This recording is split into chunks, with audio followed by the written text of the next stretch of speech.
بسم اللہ الرحمن الرحیم، السلام علی من اتبع الہدیٰ۔ ہدایت کی اتباع کرنے والوں کو راحت دو جہاں قرآن چینل کی طرف سے سلام عرض ہے۔ تمام تعریفیں اس پروردگار کے لیے ہیں جس نے کلام پاک کو نور بنا کر اتارا اور تمام کتب سماویہ پر اسے گواہ بنایا۔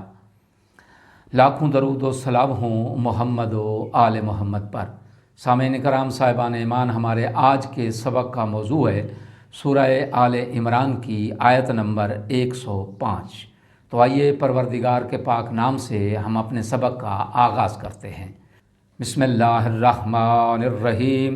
وَلَا تَكُونُوا كَالَّذِينَ تَفَرَّقُوا وَاخْتَلَفُوا مِن بَعْدِ مَا جَاءَهُمُ الْبَيِّنَاتُ وَأُولَٰئِكَ لَهُمْ عذاب عظیم۔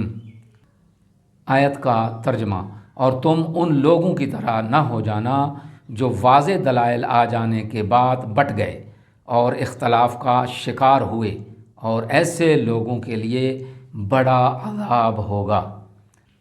آیت کی تفسیر: سابقہ سبق میں بھی اس کا ذکر کیا گیا ہے کہ قرآن آئندہ وقوع پذیر ہونے والے حالات کے پیش نظر امت کو پیش آنے والے حادثات سے قبل از وقت خبردار کرتا ہے۔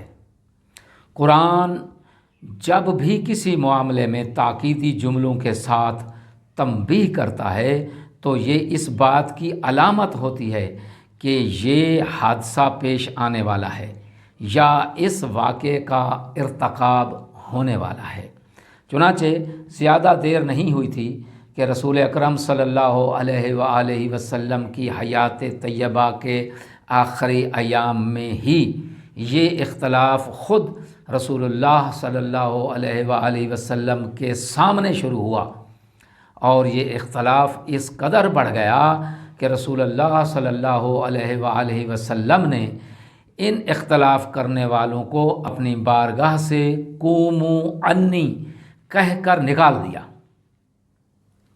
اس میں وہ اختلاف اور افتراق بھی شامل ہے جو قطعی نص کے مقابلے میں ذاتی رائے پر عمل کے ذریعے اجتہاد کے نام سے ہوا کرتا ہے۔ ایک حدیث میں رسول اکرم صلی اللہ علیہ وآلہ وسلم نے ارشاد فرمایا کہ یہودی 71 فرقوں میں بٹ گئے اور نصارہ 72 فرقوں میں تقسیم ہو گئے، اور میری امت 73 فرقوں میں بٹ جائے گی۔ ایک اور حدیث میں نبی اکرم صلی اللہ علیہ وآلہ وسلم نے فرمایا، سابقہ امتوں میں جو کچھ رونما ہوا ہے وہ اس امت میں بھی قدم بقدم اور نشانہ بہ نشانہ یہ رونما ہوگا۔ اس آیت میں بیان ہونے والے اہم نکات دو ہیں۔ پہلا نکتہ یہ ہے کہ عالم اسلام کی پسماندگی، مسائل اور مشکلات کا سب سے بڑا سبب وہ فرقہ پرستی ہے، اور دوسرا نکتہ اس میں یہ ہے کہ فرمان رسول صلی اللہ علیہ وآلہ وسلم کی غلط توجیہ اور افتراق کی ابتدا رسول اللہ صلی اللہ علیہ وآلہ وسلم کی زندگی کے آخری لمحات میں ہوئی۔ دعا ہے کہ خداوند عالم اسلام کو فرقہ واریت سے پاک فرمائے اور ہمیں پسماندگی اور مسائل اور تمام مشکلات سے نجات عطا فرمائے۔ وآخر دعوانا ان الحمد للہ رب العالمین۔